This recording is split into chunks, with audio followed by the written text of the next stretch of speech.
The reservation at Coastal Prime was for 7:30, and I arrived 15 minutes early out of habit. My mother's 55th birthday celebration was being hosted by my brother David, who'd made sure everyone knew he was paying for dinner at the most exclusive steakhouse in the city. I walked into the restaurant in my simple black dress, the one I wore to both work meetings and family dinners because it was versatile and comfortable. The hostess greeted me warmly. "Natalie, good to see you again. Your usual table." "Actually, I'm meeting my family tonight. Reservation under Harrison." "Oh, of course. They're already seated. Follow me." I could see my family at the large round table in the center of the dining room. Prime location naturally. My brother David held court in his expensive suit, his wife Christine beside him in designer everything. My parents sat to his right and my younger sister Emily and her husband completed the circle. One empty chair remained. For me as always. "Natalie," my mother called out, waving. "We were wondering if you'd make it. David said you might have to work late." "I made it work," I said, hugging her. "Happy birthday, Mom." "Thank you, sweetheart." Sit. David just ordered a bottle of Dom Perignon. "Isn't that wonderful?" I took my seat as the server arrived with the champagne. David made a show of examining the label and approving it with a nod that suggested he knew anything about wine beyond the price tag. "So Natalie," Christine said once everyone had glasses, "how's the restaurant business treating you? Still working at that Italian place? Still serving tables?" David mocked, his voice carrying across the table. "I keep telling you, sis, it's time to use that business degree Mom and Dad paid for. Such a waste of a college degree waiting tables at 30. Everyone laughed. Christine hid her smile behind her champagne glass. Emily smirked. Even my parents smiled indulgently as if David had said something clever rather than cruel. "I'm not wasting anything," I said calmly. "Come on, Nat," David continued, warming to his theme. "You graduated from Northwestern with a business degree. You could be doing something with your life. Instead you're carrying plates and taking orders. It's embarrassing." "Embarrassing for whom?" I asked. "For the family," Christine said. "When people ask what David's sister does, what's he supposed to say? Oh, she's a waitress at an Italian restaurant? It doesn't exactly match the Harrison family image." The Harrison family image. My father was a successful accountant. My mother had been a real estate agent before retiring. David worked in sales at a tech company. We were comfortable, upper middle class, but we weren't the Rockefellers. The idea that we had an image to maintain was absurd. "I think what they're trying to say," my father interjected, "is that you have so much potential, Natalie. We hate to see you not using it." "I'm using it," I said. "Carrying plates?" David scoffed. "That's not using a business degree. That's giving up." "I didn't give up. I chose a different path." "A different path to poverty," Emily added. "I mean, what do waitresses make? Like $30,000 a year with tips? That's nothing." "It's honest work," I said. "It's beneath you," my mother said gently. "Sweetheart, we love you but we're worried. You're 30 years old. You should be building a career, saving for retirement, thinking about your future. Not living paycheck to paycheck working in a restaurant." David leaned back in his chair, swirling his champagne. "I actually have some good news that might inspire you, Nat. I'm up for a major promotion at work. VP of Sales. 6-figure salary, company car, stock options, the whole package." "Congratulations," I said neutrally. "Thanks. The thing is, they're looking at my complete profile. Leadership potential, professional network, family stability, all of it matters at this level. And honestly," he paused, looking uncomfortable, "having a sister who waits tables doesn't exactly help my image as an executive." I set down my water glass. "Are you asking me to quit my job so you can get promoted?" "I'm asking you to consider doing something more respectable," he said. "Get a real job. Maybe I could even help you, get you an entry-level position at my company. Receptionist or administrative assistant. Something professional." "How generous," I said. The server arrived to take our dinner orders. A young woman named Maria who'd worked at Coastal Prime for 2 years. She knew me well. "Good evening, Ms. Andrews," she said warmly. "Your usual, or would you like to see the menu?" "I'll have the filet medium rare with the roasted vegetables." "Excellent choice." And Ms. Andrews, I wanted to thank you again for the scholarship. My daughter starts at culinary school next month because of you.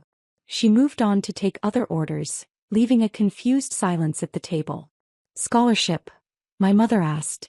Before I could answer, a man in a suit approached our table. Distinguished, mid-50s, commanding presence.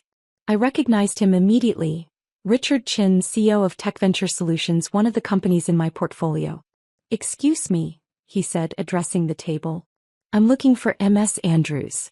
I was told she was dining here tonight. I'm Natalie Andrews, I said. His face lit up. Ms. Andrews. Richard Chin, CEO of Tech Venture Solutions. Your venture capital firm is reviewing our expansion proposal. I know we have a meeting scheduled for Monday, but when I saw you here I had to say hello. I'm David Harrison's supervisor, actually. Small world. The table went silent. I smiled at my brother's boss. Mr. Chin, lovely to see you. Yes, I've reviewed your Series B proposal. Very promising. We'll discuss specifics Monday. Wonderful, wonderful. I'm very excited about the possibility of Andrews Capital backing our expansion. Your reputation in the venture capital world is remarkable. Your portfolio companies have a 93% success rate. That's unheard of. I'm selective about my investments, I said. I only back companies with solid fundamentals and ethical leadership. Which is exactly why we want you as our lead investor, he said.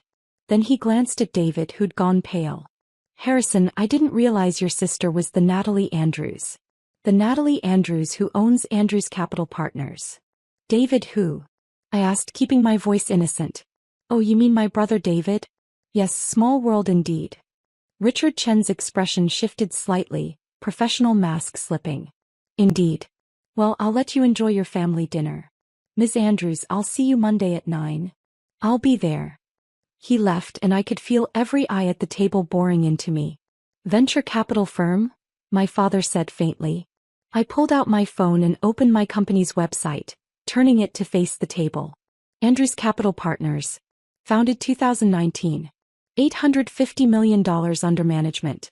Portfolio of 47 companies across technology, healthcare, and consumer goods sectors.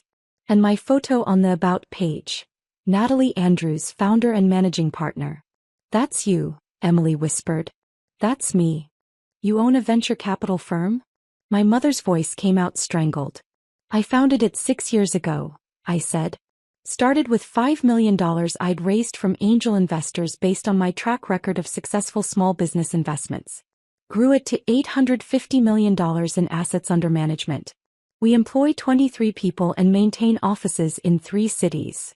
But you work at a restaurant, Christine said desperately, as if saying it would make it true. I own 6 restaurants, I corrected. The Italian place you're referring to is Bellanotte. I bought it 8 years ago when it was failing, turned it around and used the profits to buy 5 more restaurants across the city. Total annual revenue from my restaurant portfolio is about $12 million.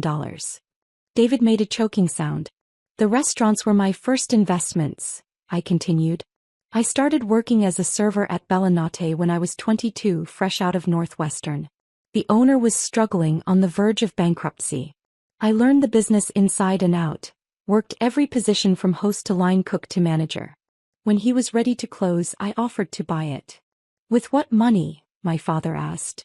I'd saved $50,000 from serving tables and living frugally, I said. I took out a small business loan for another $100,000. I restructured operations, renegotiated vendor contracts, revamped the menu and hired better staff. Within a year it was profitable. Within 2 years I'd paid off the loan and had enough profit to buy a second location.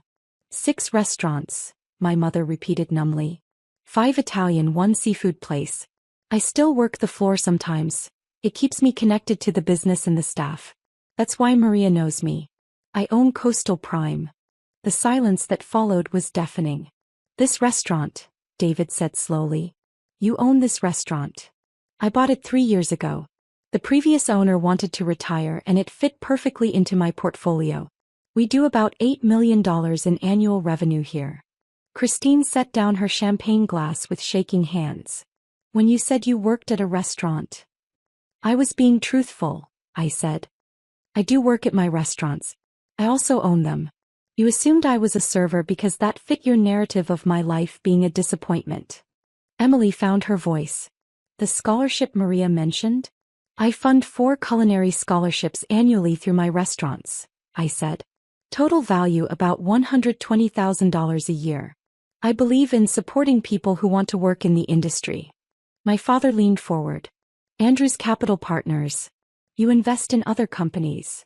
47 companies currently. Tech startups, healthcare innovations, consumer products. I provide Series A and Series B funding, typically $5 million to $20 million per company. My success rate is 93% because I do extensive due diligence and I only back founders with integrity and solid business models. Like David's company, my mother said. Tech Venture Solutions. They're seeking $15 million in Series B funding, I confirmed. I'm the lead investor they're courting. The proposal is solid. Good technology, strong market position, experienced leadership. Richard Chin is an excellent CEO. David's face had gone from pale to gray. You're deciding whether to invest in my company? Not just your company. I'm deciding whether to be the primary investor in your company's expansion.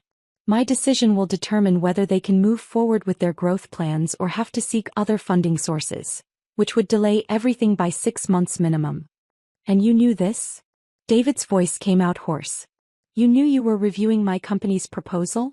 I saw your name in the employee roster when I did my due diligence 3 weeks ago, I said. I was curious to see if you'd mention it at family dinner. You didn't. You were too busy mocking my career choices. His promotion vanished overnight in his mind. I could see it in his eyes.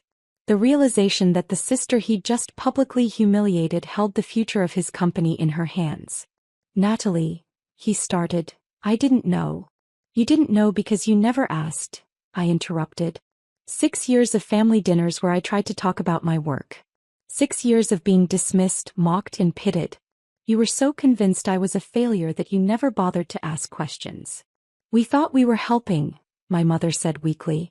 Encouraging you to do more with your life. I have done more with my life, I said. I built a restaurant empire from a single failing business. I founded a venture capital firm that manages nearly $1 billion.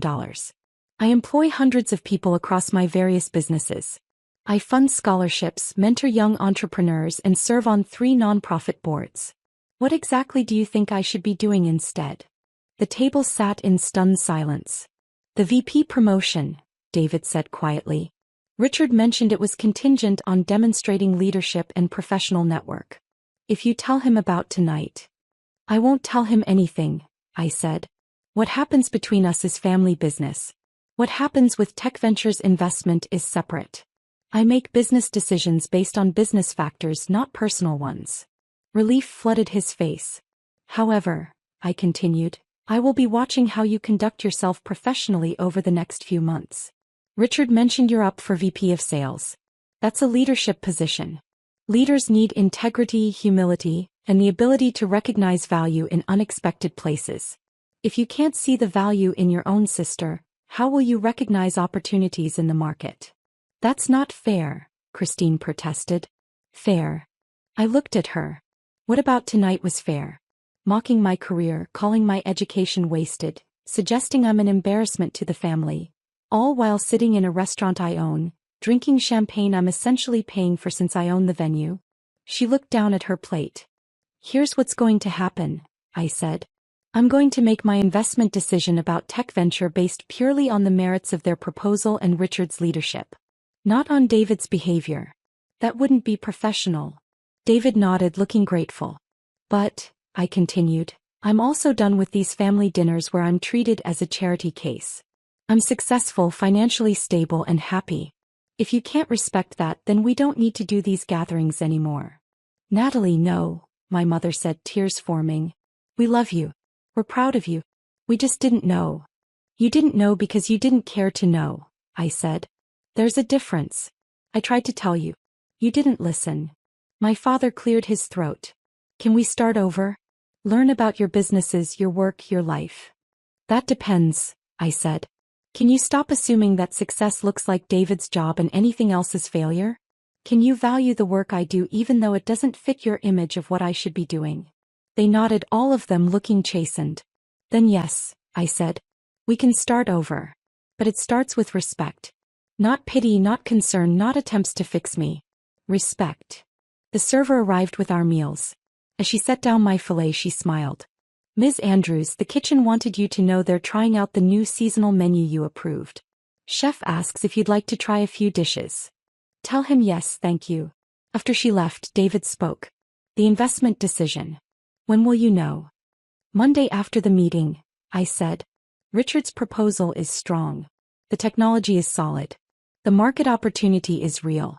If he can demonstrate that his leadership team, including his VP of sales, has the judgment and character to execute the plan, I'll likely approve the investment. And my promotion?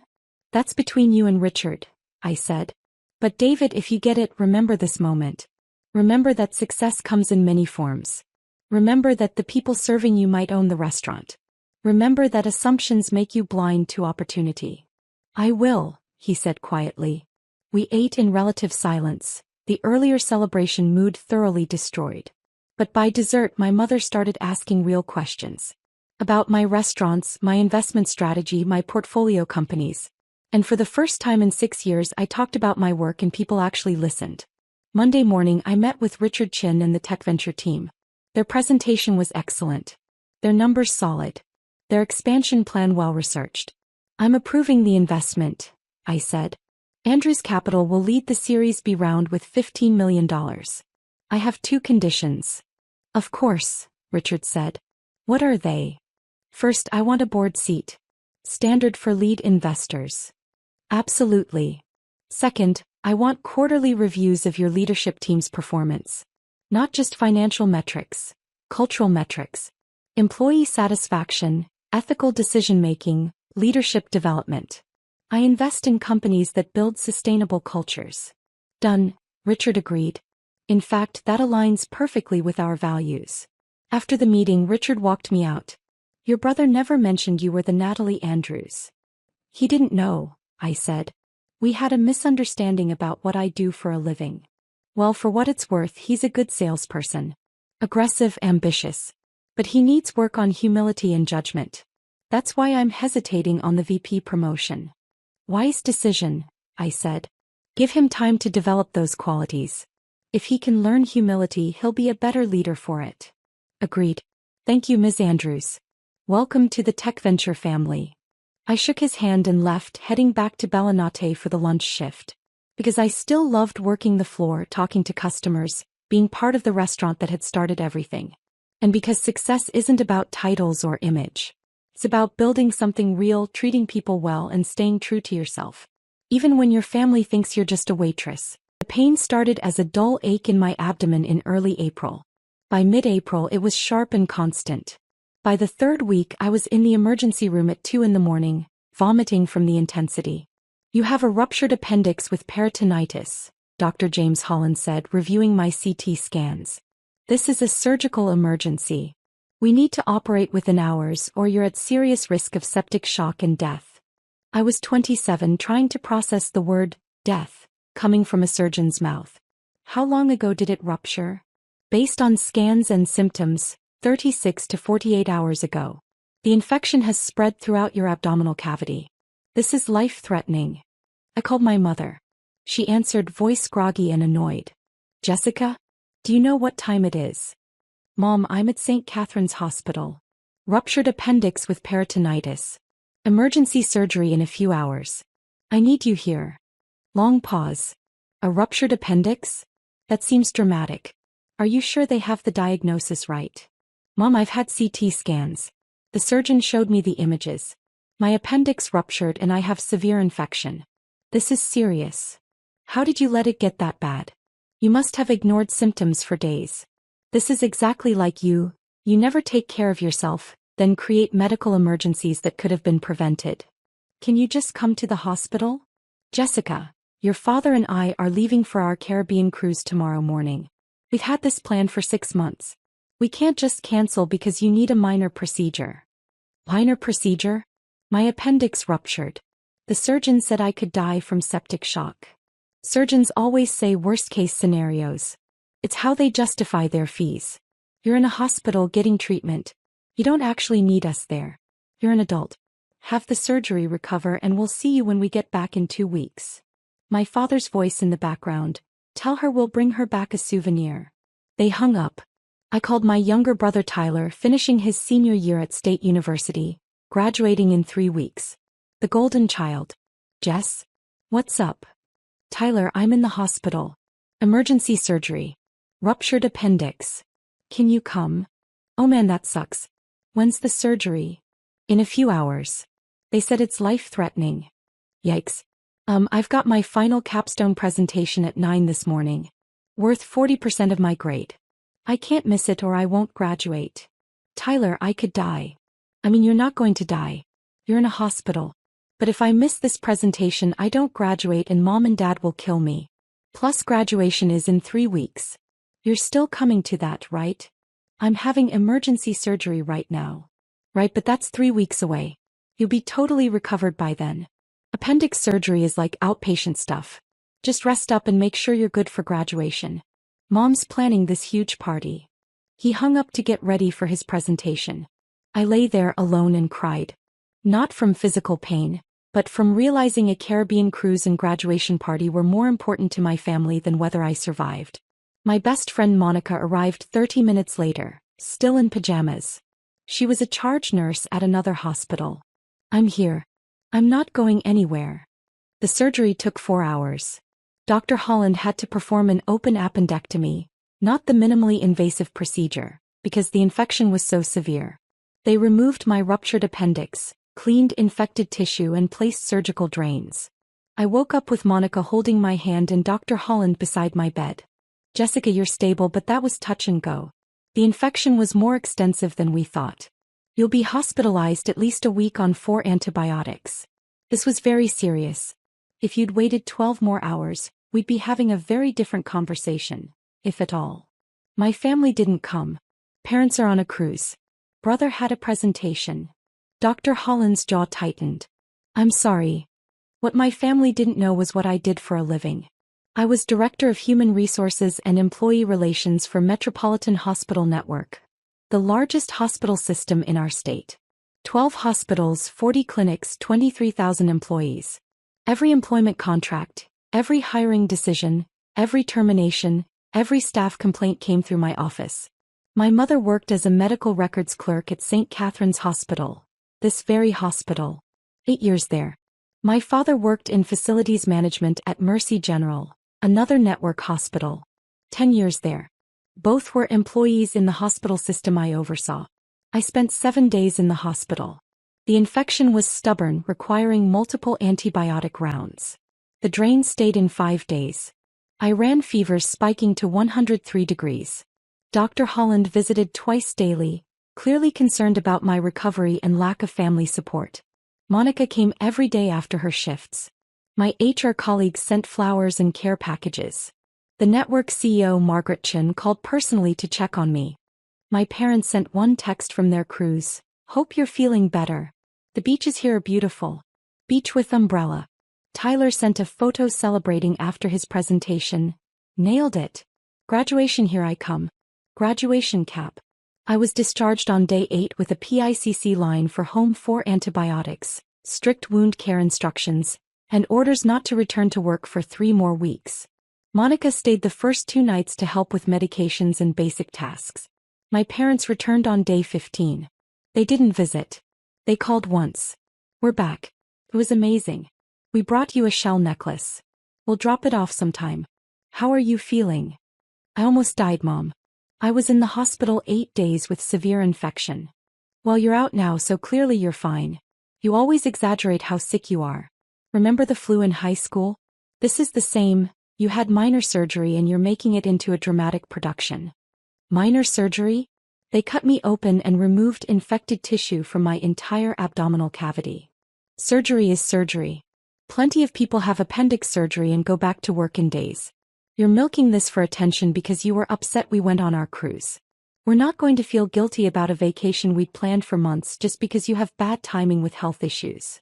Bad timing. Yes. If you'd gone to the doctor earlier like a responsible adult, this could have been a simple laparoscopic outpatient procedure. But you waited until it became an emergency, then expected us to cancel our expensive cruise. That's not fair. I see. Anyway, we need to focus on Tyler's graduation. 10 days away, huge party planned. You're still coming, right? We told everyone you'd be there. Tyler's your only brother. This is a big milestone. I'll think about it. Don't be like that. This isn't about you. This is Tyler's day. You need to be there. We're your family. I hung up and thought about that word, family. 2 days later, back at work part-time from home, I reviewed routine employee files. 2 names appeared. Patricia Morrison, medical records clerk at St. Catherine's. David Morrison, facilities manager at Mercy General. My parents. Every employee underwent annual performance reviews and contract renewals. As HR director, I didn't personally conduct every review, but I reviewed all documentation and had authority to flag any employee for additional scrutiny. My parents' files showed adequate performance. Nothing exceptional, no major issues. Standard raises each year, no formal complaints. But the employment handbook every employee signed included a code of conduct clause. Employees were expected to maintain personal behavior consistent with the compassionate, patient-centered values of the organization, both professionally and personally. I called our chief legal counsel, Robert Brennan. Robert, I need to discuss a code of conduct question regarding my parents. I want to handle this correctly and ethically. Go ahead. Both my parents work for the network. 3 weeks ago, I had emergency surgery for ruptured appendix with peritonitis at St. Catherine's. My parents refused to come because they had a cruise scheduled. They called my life-threatening surgery a minor procedure that could wait and blamed me for bad timing. Robert was quiet. Your parents are medical support staff, and they dismissed a ruptured appendix as minor? Yes. They said I was being dramatic. They went on their cruise and didn't visit once during my 8-day hospitalization or after discharge. Jesus, Jessica. I'm sorry. Does their behavior constitute a code of conduct violation regarding compassionate, patient-centered values? That's complicated because it involves your personal relationship. Let me reframe. If any employee, particularly in patient care support, publicly demonstrated this level of callousness toward a family member's life-threatening medical emergency, and that became known within the hospital community, would it raise questions about whether they embody our values? When you put it that way, yes. Hospital culture is built on empathy and compassion. If staff demonstrate fundamental lack of those qualities personally, especially regarding medical emergencies, it raises valid concerns about organizational fit. So I could flag their files for review? You could. But you must recuse yourself from final decisions. You can flag the concern and provide information, but another HR director makes the final call. Understood. I flagged both files with detailed documentation. Text messages dismissing my surgery as minor and optional, phone records showing 1 call in 8 days, witness statements from Monica and Dr. Holland about my condition and prognosis, summary of their continued dismissal of my medical emergency. I attached a memo. Employee behavior raises concerns regarding alignment with organizational values of compassion and patient-centered care. Recommend review by senior HR leadership. I forwarded both files to Senior Vice President Dorothy Palmer, 30 years with the network, fair but uncompromising about standards. Dorothy called 2 hours later. Jessica, I've reviewed the files. I'm not making this decision because you're involved. I'm making it because this behavior is genuinely incompatible with our mission. I understand. A ruptured appendix is a medical emergency. Peritonitis is life-threatening. Anyone working in a hospital should understand that. Your parents dismissing it as minor and optional demonstrates either profound medical ignorance or willful disregard for suffering. Either way, these aren't people I want representing our hospital system. What are you recommending? Contract non-renewal for both, effective at current contract period end. 60 days to find other employment. They're ineligible for rehire in any network capacity. Not termination for cause, so full benefits through contract end, but we're not keeping them. Dorothy, I need you to be sure. These are my parents. I don't want anyone thinking I'm being vindictive. Jessica, if these were any 2 employees who behaved this way toward a family member's life-threatening emergency, I'd make the same decision. Hospitals need employees who understand compassion, who who value human life, who recognize medical emergencies. Your parents failed that basic test. The non-renewal notices were issued Friday, May 12th, 10 days before Tyler's graduation. My phone exploded. 34 missed calls from my mother.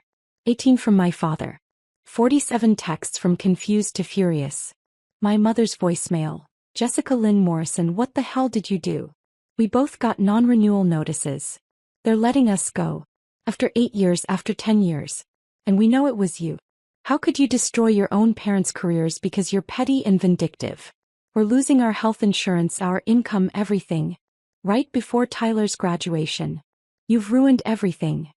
My father's message, you're dead to us. You're not our daughter anymore. Don't come to graduation. Don't ever contact this family again. Tyler texted, seriously? You got mom and dad fired right before my graduation? What the fuck is wrong with you? I didn't respond. Dorothy called next morning. Your parents filed a complaint alleging you abused your position for personal retaliation. What happens now? Standard investigation. Robert Brennan is handling it personally. The investigation took 3 days. Robert interviewed Dorothy, reviewed all documentation, spoke with Dr. Holland about my medical condition, interviewed Monica, and pulled security footage showing my parents never visited during my 8-day stay despite working in the same network. He called Tuesday. The investigation is complete. The non-renewal decision stands. Your parents' complaint is dismissed. On what grounds? Their behavior genuinely demonstrated lack of basic compassion and medical understanding incompatible with hospital employment. The decision would have been the same regardless of your involvement. Several people we interviewed expressed shock that your parents could work in healthcare and show such callous disregard for a life-threatening emergency. Thank you. One more thing. Your parents have been telling people, including other employees, that you got them fired out of spite. That's creating workplace disruption and damaging your professional reputation. Dorothy issued a cease and desist notification that further defamatory statements will result in forfeiture of remaining benefits and potential legal action. My parents stopped calling. I didn't attend Tyler's graduation ceremony or party. I was still recovering, still on antibiotics, barely able to stand for extended periods. But word got back through Monica. My parents spent the party telling everyone I'd vindicatively destroyed their careers, because they'd taken a vacation. Until a physician who worked at Mercy General asked about the vacation. My mother, emboldened by wine, told the whole story. The midnight call about stomach pain. How they couldn't cancel their expensive cruise for a minor procedure. How I'd been overdramatic about simple appendix surgery. The physician, Dr. Anthony Chin, went still. A ruptured appendix with peritonitis? That's what your daughter had. She made it sound worse. A ruptured appendix with peritonitis is a surgical emergency with significant mortality risk. Did you know she was hospitalized 8 days? Did you know she had severe septic complications? She exaggerates everything. Dr. Chin said loudly enough for everyone to hear. Your daughter almost died from septic shock and you went on a cruise. You work in a hospital and you called a life-threatening surgical emergency minor. Do you understand how profoundly wrong that is? Now you're surprised the hospital system didn't want employees who demonstrate that level of medical ignorance and lack of compassion? You're not victims. You're exactly the kind of people who shouldn't be working in healthcare. He left. So did several other medical professionals. Tyler's celebration dissolved into chaos. Tyler blamed me for ruining his party, even though I wasn't there. I blocked his number after he called me a vindictive bitch. My parents' 60-day contract period ended in July. They left Metropolitan Hospital Network. My mother found medical billing work at a private practice. My father got commercial building maintenance work, not healthcare related. Word spreads in medical communities. Those are the people who went on a cruise while their daughter had emergency surgery, became a story that made rounds. Their reputations were permanently damaged by their own actions. I recovered fully by August. The scars faded. I returned to work full-time. Dorothy called me in one day. Since your parents' non-renewal, we've received 3 reports from their former colleagues who witnessed similar dismissive behavior toward patients and family members. Nothing formal but a pattern of callousness that made people uncomfortable. We made the right decision. Thank you for telling me. You did nothing wrong. You flagged a legitimate concern, recused yourself, and let the process work properly. That takes integrity. I ran into Dr. Holland 6 months later. Jessica, you look wonderful. Fully recovered. Fully recovered. Thank you for saving my life. I'm sorry your family wasn't there. I'm not. I learned who my real family is. Monica, my colleagues, people like you who actually cared whether I lived or died. He smiled. For what it's worth, I heard about your parents' employment. The hospital made the right choice. Compassion isn't optional in healthcare. It's fundamental. I'm 28 now, healthy, thriving, completely estranged from my parents and brother. They send nothing. I've heard through distant relatives they blame me for ruining their lives. But I didn't ruin their lives. I survived despite their neglect, and I ensured they couldn't continue working where compassion and patient-centered care were core values. They called my emergency surgery optional. They called my life-threatening condition minor. They chose a Caribbean cruise over their daughter's survival. The hospital chose not to employ people who demonstrate that level of callousness. That wasn't vindictive. That was accountability. My appendix scar has faded. My relationship with my biological family is gone. And I'm okay with both. Because some procedures aren't optional.